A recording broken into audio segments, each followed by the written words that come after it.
All right, so picture this. You walk into a room and everybody's going nuts about, you guessed it, UFOs. Oh, here we go. But not just any UFOs. We're talking about like the originals. 1947. Ah, the classics. The ones that basically invented the whole alien playbook. Every encounter, every crazy story you've ever heard. Roswell and all that. That's our deep dive for today. And forget those blurry photos and shaky videos. We're going old school. We're going straight to the source, a book, a real page-turner Yeah. that breaks down this whole 1947 thing. Like the historical context. Exactly. We're talking preface, introduction, Yeah. setting the scene for when the world went, well, A little bit UFO crazy. a lot UFO crazy. But here's where it gets interesting.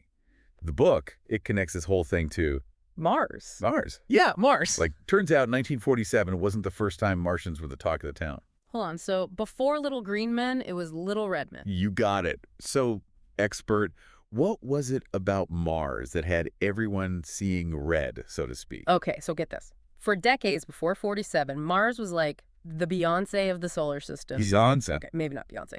But Mars was the extraterrestrial celebrity. We're talking like front page news, books, the whole shebang. People were obsessed. Obsessed. And it wasn't just, fiction, although there was a ton of that. No, people were sending actual signals to Mars.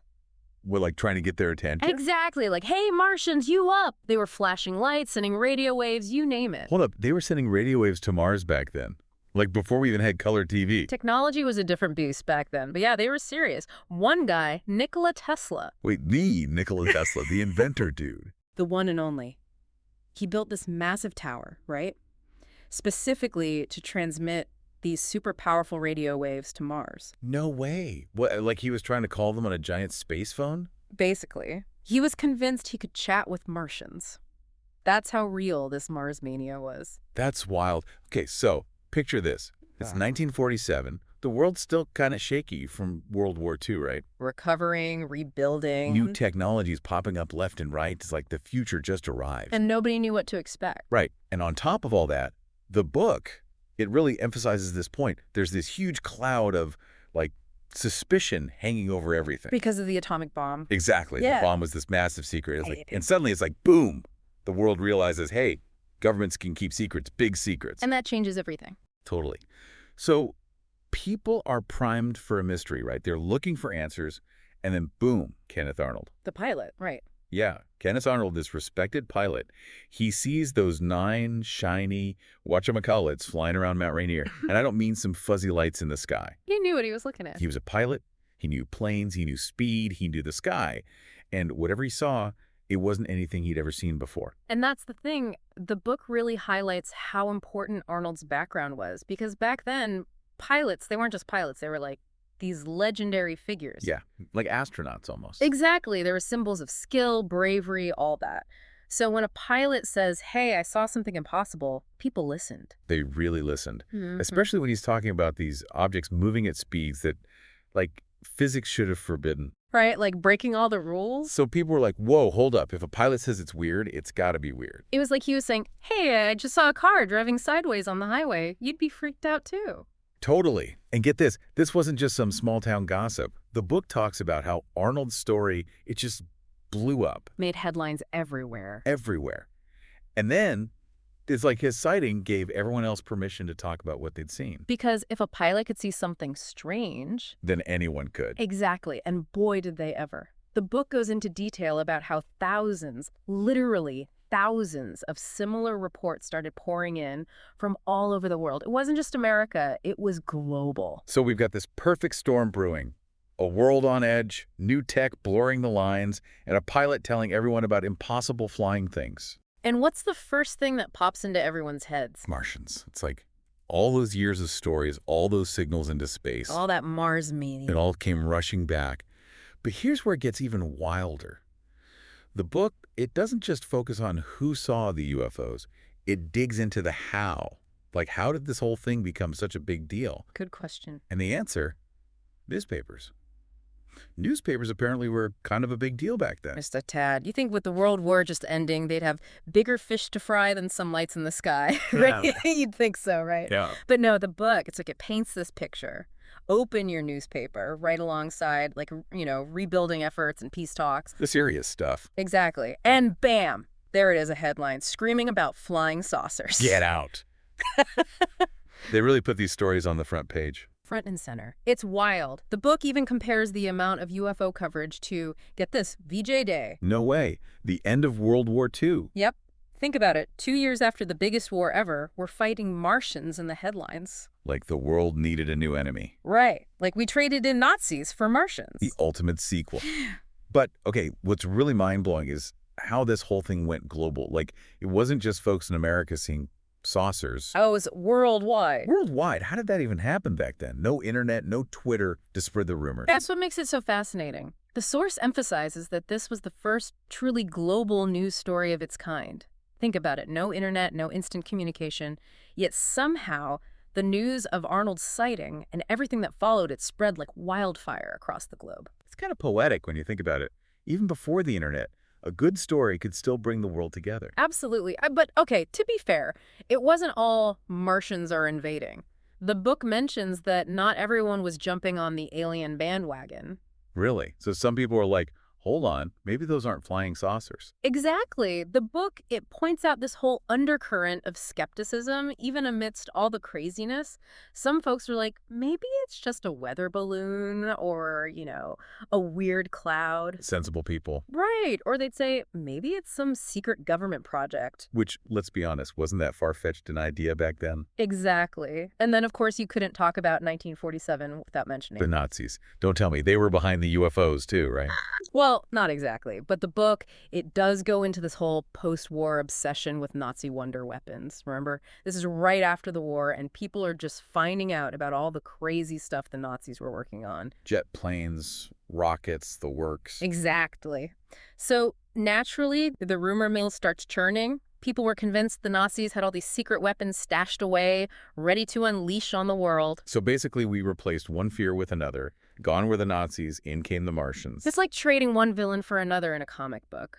But here's the thing. All this speculation, it wasn't entirely unfounded. The world had just been through this massive technological upheaval.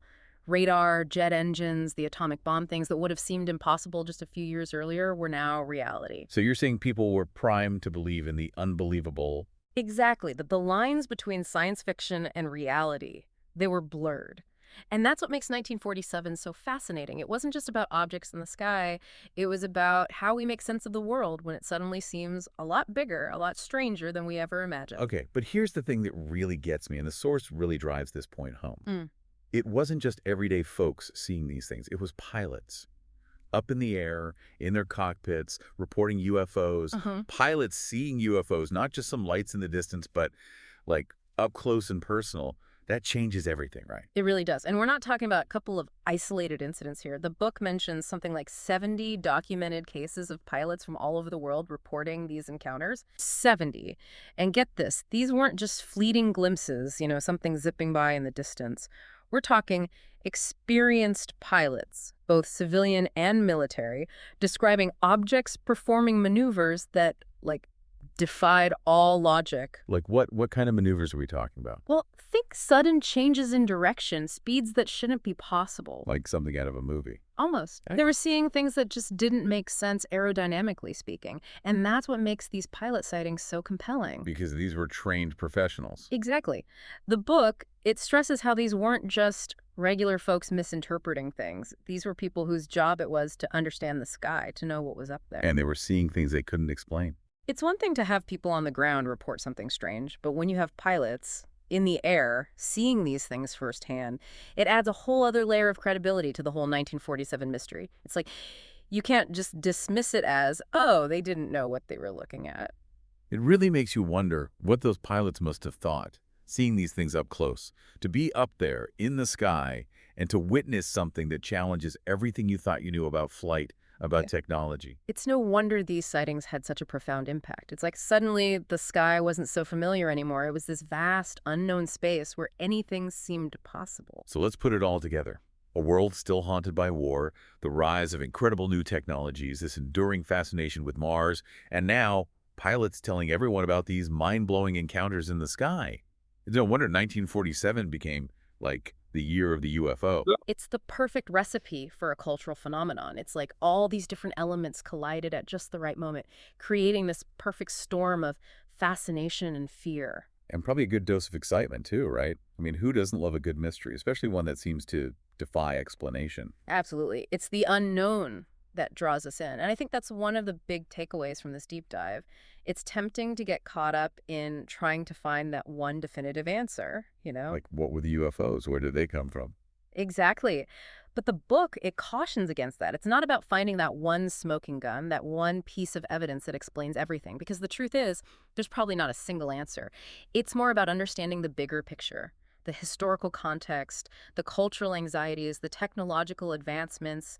It's like trying to understand a hurricane by just looking at one raindrop. You have to see the whole storm to get the full picture. Exactly. And I think that's what's so fascinating about this whole topic. It's not just about UFOs, it's about us. It's about how we as humans respond to the unknown, to things that challenge our understanding of the world.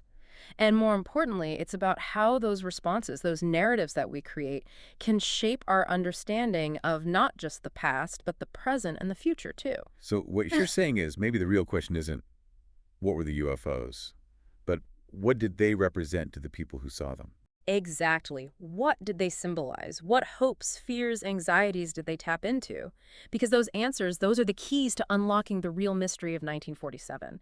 And who knows, maybe by understanding the past, by unraveling those narratives that have shaped our thinking for so long, maybe then we can start to view the UFOs of today, the unexplained phenomena of the present, with a clearer, more critical eye. And maybe, just maybe, by asking the right questions about the past, we can finally start getting some answers about the present. Well, folks, there you have it. Another deep dive into the world of UFOs. But remember, the conversation doesn't end here. Keep your eyes on the skies, stay curious, and who knows, maybe you'll be the one to finally crack the code. Until next time, keep exploring the unknown.